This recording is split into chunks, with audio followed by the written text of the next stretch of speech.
I'm Richard Chambers, the Senior Advisor for Risk and Audit at AuditBoard, and welcome to another in my podcast series, Speaking of Risk and Audit, your go-to resource to help strengthen your organization's risk posture and add value across the three lines.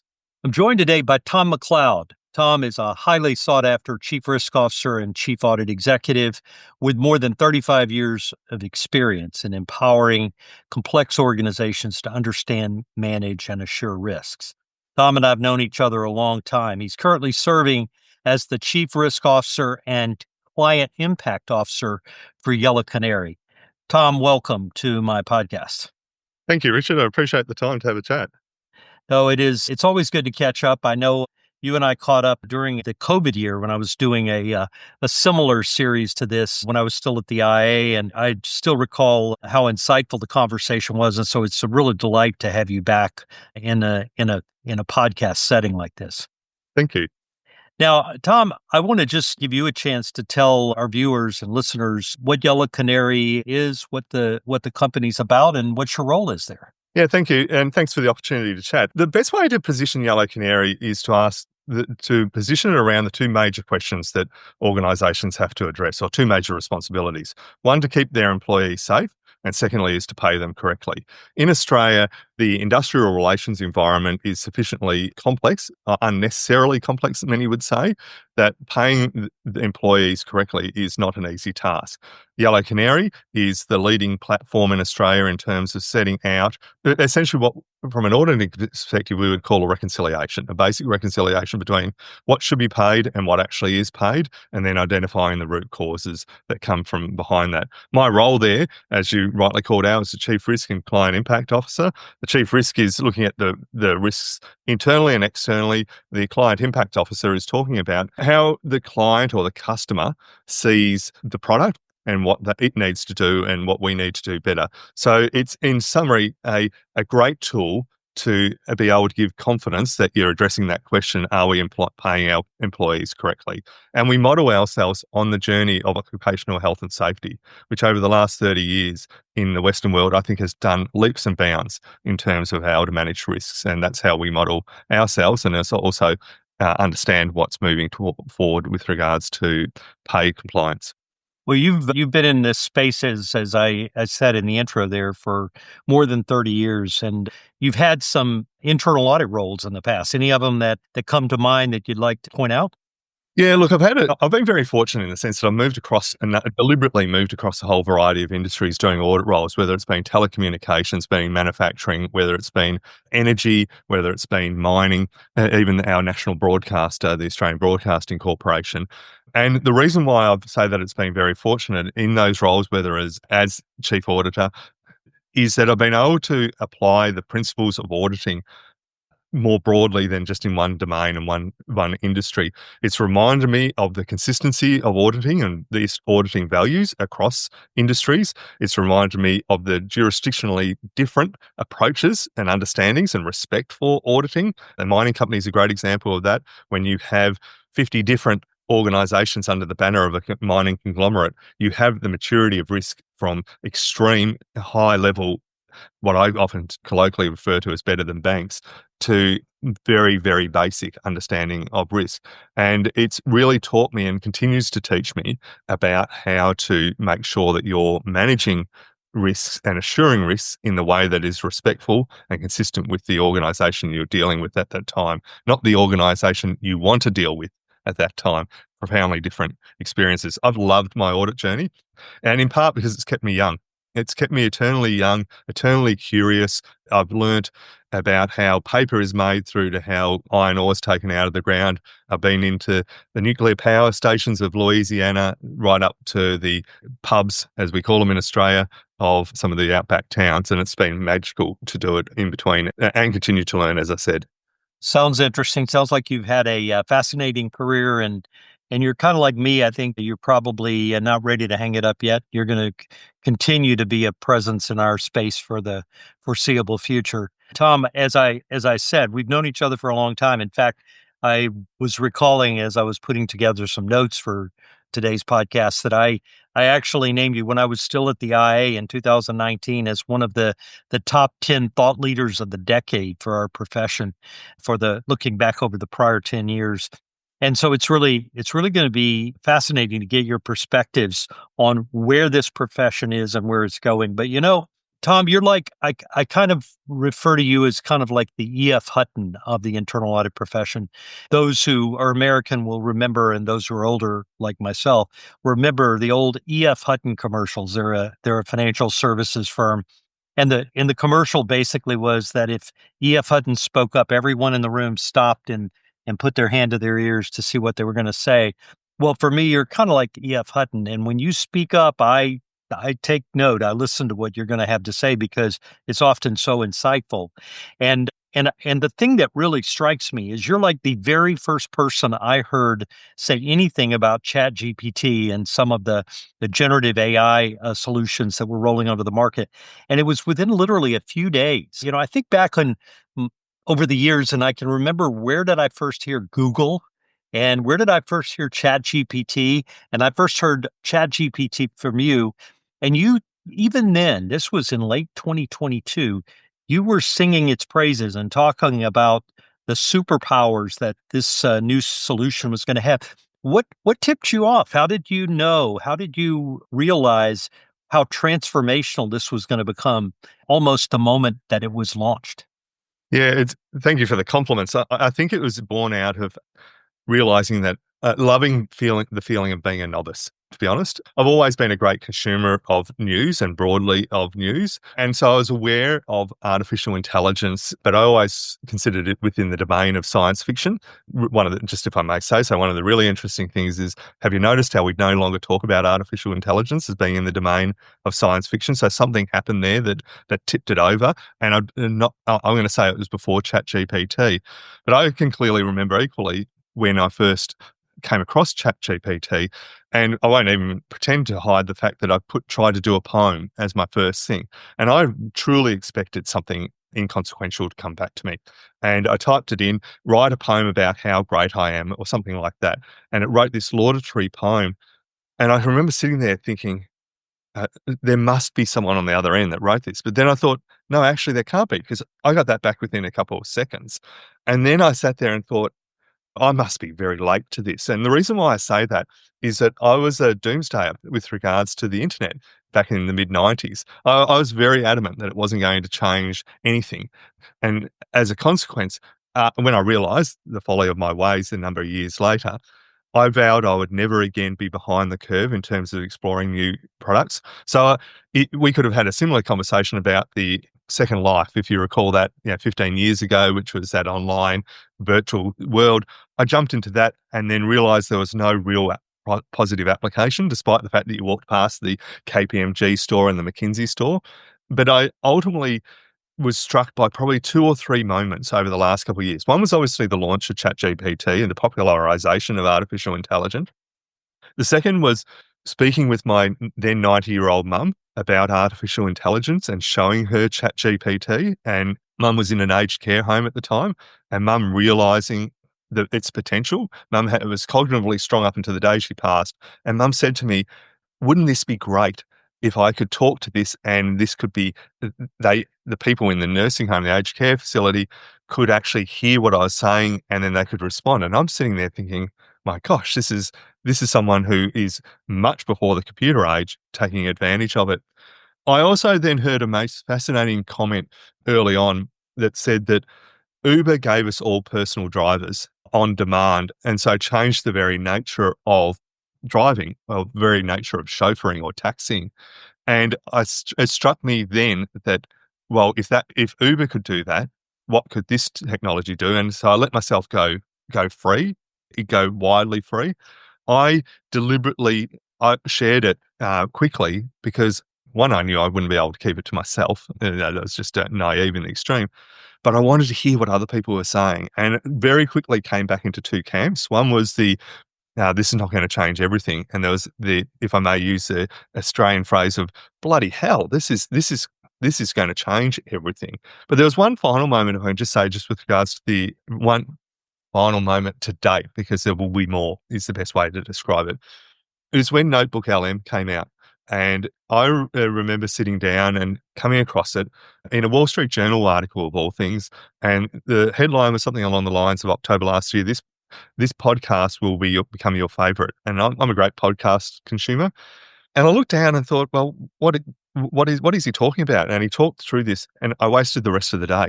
The rest of the day, I didn't do a single thing. And this is the audio part of Notebook LM. I've tried as many different ways to use the technology to my betterment. And so, we've all written the poem, we've all done the sonnet, we've all done then the summarize this. But now I'm trying to make it in a much broader capacity. Use Notebook LM for argument's sake. I take the GAO reports come out and I get them summarized, not in and of themselves. They're interesting, that the Department of Defense hasn't done a system implementation right. But if I got time, I should go back and type in cybersecurity and I take out 10 reports on cybersecurity, put them into Notebook LM and ask it to tell me what has changed over the last 10 years in terms of the issues. And unfortunately, with something like cyber, when I did it, the LM came back and said, not a hell of a lot. And why that's teaching me is that I keep coming back to I love the feeling of being a novice. I love the feeling of each day waking up. And so, in long answer to your short question is why so quickly is because I had the courage to jump off the intellectual cliff. And that's something that's kept me in good stead throughout my whole career. I think you served me up another mind-blowing moment when Notebook LM came out. I hadn't even heard of it. And I think if I'm correct, you took a blog that I wrote and posted one evening before I retired for the day, and you fed it into Notebook LM. And for those who don't know, Notebook LM has the ability to take sort of a written article and make a podcast kind of thing out of it. And I think you sent me the link to it, and I woke up the next morning and there's like two people having a podcast conversation about what I had written in the blog. Yeah, and I can remember that very clearly. And it's interesting you said that you posted it and then went to bed because that I'm waking up and just seeing it. And I thought that because I've read a lot of what you've written over the years, I thought I would wanted to see how it could be interpreted or reinterpreted. And I remember just sitting there thinking, oh my gosh, this is revolutionary because it's actually talking as if they had read it, talking about it in more broader sense. But jumping forward from that moment, it's about trying to understand more broadly where these things can take you. It's about understanding where's the boundaries of what you're comfortable with. And that's a good example. Hopefully I didn't breach your intellectual property, but there would be a time like the New York Times suing OpenAI. There is a time where we're going to come up with the boundaries of, intellectual property protection. And we have to be respectful of that. But we have to also understand that perhaps that was a framework that existed for a previous time. And I don't know where that's going to evolve. And I love watching it. And to your point earlier about being in the profession for a lot more time, I feel the youngest I've ever felt in the profession to date. And for me, that's a weird thing to say after 35 years, but I feel enthused in a way that I haven't since the very first day someone asked me to audit accounts receivable when I found my calling.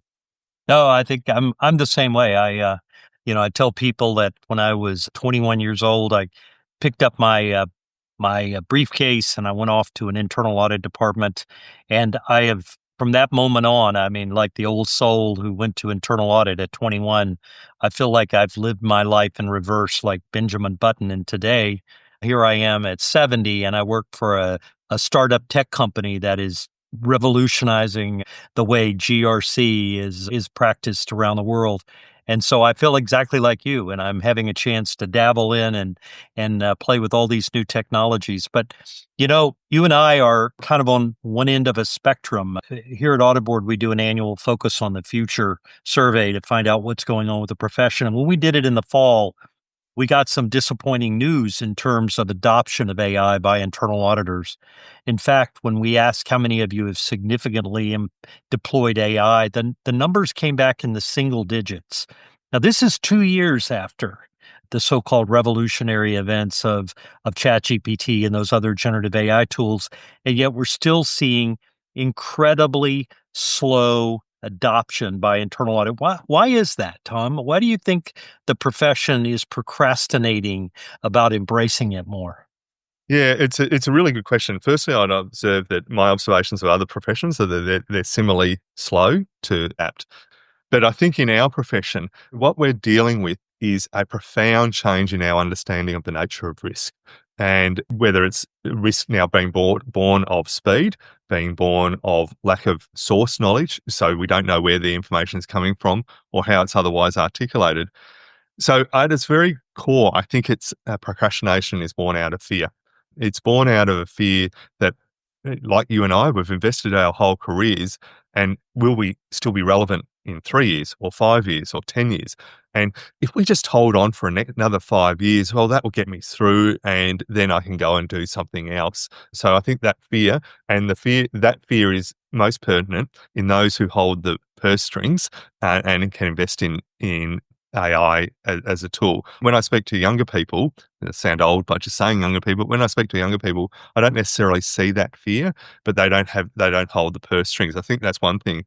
I think that we've always been a profession that focuses on the now and not to the sufferance of the mid to long term. And even looking at cybersecurity as an example, I think it was in the mid-70s that the GAO first wrote a report on cybersecurity. Don't hold me exactly to the date. So it's not a new phenomena in that regard, but yet I don't reckon that I used the phrase in an audit report until the late 90s. And so there is this very torturous process that one goes through.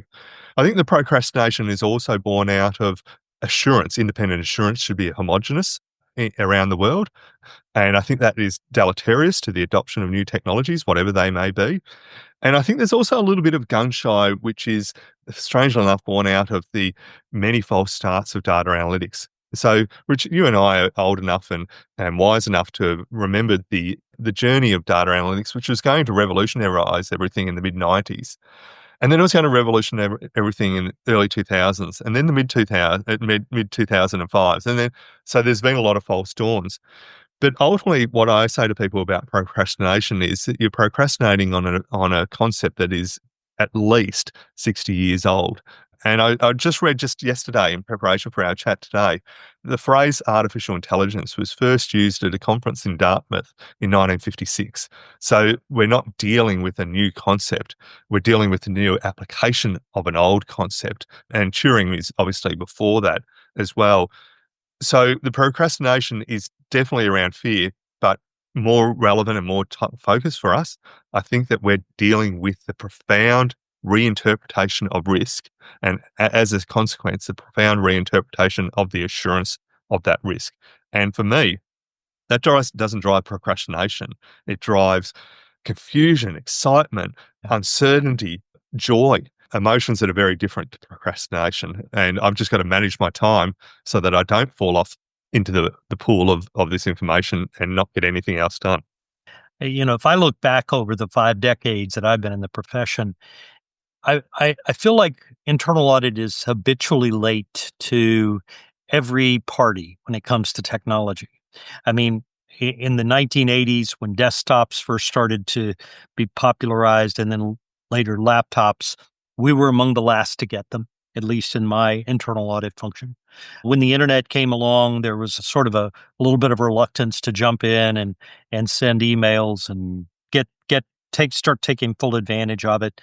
You move along in time. Cloud computing, we were a little bit late to, and in terms of recognizing the risk. And the same with cybersecurity. And now again with AI. Is it that internal auditors, I mean, we're trained almost from the earliest stages of our career that risk is bad and that we need to always try and discourage risk taking, and that somehow that becomes ingrained in who we are? Is that an oversimplification, you think, and why we tend to be slow to adopt? No, I don't think it's an oversimplification. I think it's at the very core of why we're slow to adopt. And I think that as a profession, we are ultimately a reactive profession, that the risk has happened or is going to happen. What should we do about it? Rather than, if this risk happens in the future, the wargaming mentality never really visited assurance. And so as a consequence, I think that whatever the innovation might be, and I would not only throw in there IT innovation, I'd throw in there things like Six Sigma and time and cost analysis and things like that Yeah. that were profoundly driving process improvement, and yet we were somehow behind the eight ball in terms of adopting it. I think that at its very core, I think there is a lack of curiosity that has bedeviled the profession for a long time. I think it's also been a product of, again, the attempted homogenization of assurance globally. And so it's not, and I mean that not only jurisdictionally, but I mean it within industries as well. I think that doesn't help. I think that we talk ourselves as being partners, but we do that partnership by doing audits. An old boss of mine once said to me that the most effective piece of assurance I'll ever do is have a cup of tea 6 months before a system goes in. And I've never forgotten that because I like having, firstly, I like cup of teas, but I like having those moments where I can actually sit down with someone and say, look, if you don't have a steering committee on this project, probably in about 2 years' time, you're probably going to be answering to the board as to why there was cost overrun. So it's probably easier now to be on that steering committee. And inevitably you get the, can you be on my steering committee? Now, from an independence perspective, I can't be, but I would suggest X, Y, Z. They go away and get X, Y, Z. And so the risks that never happen, it's the things that really resonate. The punch that Ali never gave Foreman, don't turn out to be the big moments. We focus on the punch that has landed. And use an example of whether it's the internet, cloud computing, or even the concepts of B2B and B2C. I did whole audits without knowing what a B2B or B2C were, and I'm embarrassed to say that now. But I heard a wonderful description just a couple of days ago that we're going reverse order of the alphabet: B2B, B2C, B2B, and now we're at B2A, business to agent level. If we can see those things, I think that allows us to be able to say, we don't need to audit it just yet, but we need to do it at some time in the future, and we need to be thinking about it. I would have the naysayers. I would have that wonderful Apple ad of 10, 15 years ago about the only people that ever changed the world are the people that had the ideas to be brave. I would have a wide school of community of people talking. I would have the African and the Asian and the South American and the North American and the European and the Australian and everywhere in between, and the Middle Eastern views on an issue. I would have vigorous debates, and then someone may sit back and say, this is a load of rubbish, or alternatively, someone may take a nugget and run with it. And then all of a sudden, we are not behind the eight ball anymore. But it's not just IT innovation, it's innovation as a whole. That is what I'd call out. So, Tom, there's a kind of a little bit of a debate that continues to go on about whether AI is an existential threat to internal audit or the internal audit profession. I've sort of, my thinking has evolved about this, but I'm curious what your thinking is. Do you see it as this is something that can essentially replace what we've traditionally done? Yes, with a caveat. I see it as the greatest existential risk to the profession of internal audit since the invention of the abacus, to be honest. And the reason why I say that isn't to be dark and menacing. It's more so as a case of, if all information is digital, then the analysis of all information that is digital in an AI world is not 1,000 times, but 1,000,000 times quicker than what a human could do. So it obviously replaces that. I also think it's our greatest opportunity. We are literally, over the next couple of years, at that moment, the tipping point, for the want of a better phrase, where the profession could die the way of, respectfully, bookkeepers, have diminished over the years, or alternatively, could become so central to things. And the reason why I call that out is probably, I go back a little bit to the Uber example I used before, but now everyone has access to a world-class specialist doctor through artificial intelligence. Everyone has access to a personal tutor. Where we are at that stage, although it's not yet popularized, everyone has access to a world-class risk advisor as well. And we need to be riding that wave. So yes, it's a huge threat, but I'm going to turn it into a huge opportunity. And this is going to sound a little bit glib, it's not meant to be, but we have one of the great branding opportunities of all time, of any profession. We have the initials. already there. IA, flipped on its head, is AI. Internal audit, which I've always thought is a little bit myopic in terms of its phrasing because it narrows it down rather than makes it broader. If we turned internal audit into the IA, into AI, and called it auditing intelligence, and I know this sounds like it's being flippant, but that changes everything. It changes everything how we approach it, or assuring intelligence. I don't know what that A necessarily stands for, and I'm not trying to copy Apple Intelligence as much, but reinventing our mission, reinventing our understanding. Now, whether it's AuditBoard, whether it's Yellow Canary, whether it's some startup that we haven't even heard of at the moment, there is this opportunity for us to really take it.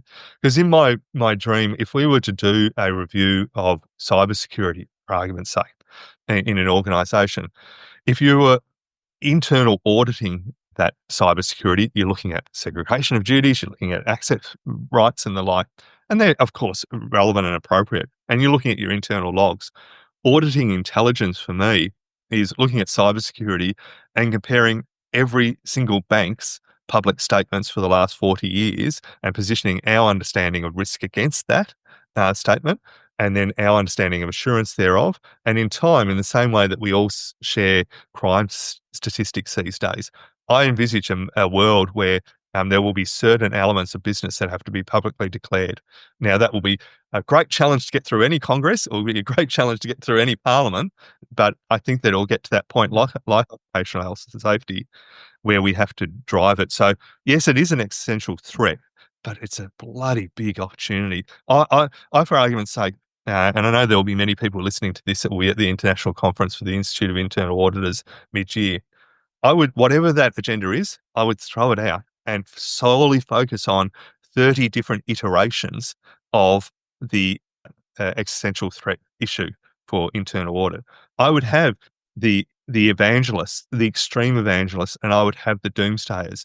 I would have the product presenters and the dreamers. I would have the academics and the students all saying this is how it could be seen. My respectful challenge to anyone that's listening to this is that if we don't change in 5 years, but the world around us has, that is the definition of redundancy. In the same way that people can still use abacuses, that's great. They still actually compute accurately, but they're no longer useful. Yeah. Well, if I could, I would speak about this topic with you all day, because I think there's going to be plenty of tremendous insights that'll come from that. But unfortunately, we kind of got to bring it to a close here. And I guess I would ask you, as a parting thought, if you were going to be coaching a chief audit executive out there who's not been an early adopter and who's still sitting on the fence about how much they should be pushing their staff or their team to embrace AI, what coachable advice would you give them? Yeah, so I'm going to break it down into two. One is the practical and one is the aspirational. The practical, I would say to them, do an audit, do a review of how AI agent ready you are within your business. And of course, it won't be as good and you'll be embarrassed about that audit in 3 years' time. But by doing that audit, you become part of the conversation, not an adjunct to it. So it allows you to see it in real time, will add value to the organization. If you turn around and say, our processes are not agentic ready, then that's going to actually allow for process improvement. And then equally allows you to understand from an agent perspective where you can do things better from an audit perspective. So that's the advice I've been giving people, is just do a review in this space. We learn a lot about the areas. Go back to cybersecurity. I've learned everything about cybersecurity from doing 50 reviews over the years and the like. But more philosophically, I'm going to call out that you need to approach it with curiosity. So you need to be surfing the waves of poorly named new models that come out and everything like that, so that you understand what's actually happening. You need to understand, we're talking today, a day after Elon Musk put in a Australian $155 billion bid for OpenAI. You need to understand the ramifications of that, and that it might just be two egos clashing in the stratosphere. You need to be uncomfortable. The greatest growth that I've ever had as an auditor is when I'm uncomfortable. And I don't just say that around technology. It's when I've sat before audit committees and audit committees have pushed me to the boundaries of what I don't know. It's when I've sat with the people from the profession like yourself, Richard, and all of a sudden a new viewpoint has been presented to me. And I do actually it is. Oh, yeah. Okay, I might adopt that as my own. Yeah, I've go through that whole thinking process. Right. And then I think the last thing I'd actually encourage people to do is debate. Can I finish with one observation? There was a wonderful letter to the editor in the London Times probably about 4 years ago. And the person wrote, "Dear Sir," as they always write in those letters to the editor, "I read your opinion page yesterday and I completely disagreed with everything that was on it." Next sentence was, "Please keep up the good work." And I always thought that was a wonderful capture of what we should be doing about being curious. That's what I've tried to drive. It's what's making me feel much younger again. It's what's probably going to drive the next 20 years of my career. It's probably what's going to drive me annoying 90% of the people, but inspiring 10%. So onwards and upwards with regards to the journey, but I can't see where it's going to end, but what a journey it will be. Well, thank you, Tom McLeod. And I think it goes without saying that you inspire far more than you annoy. Thank you for joining me, being a part of the discussion, and I'll look forward to having you back another time. Thanks, I'm, Richard. I yeah. appreciate it. For AuditBoard, I'm Richard Chambers, Senior Advisor, Risk and Audit.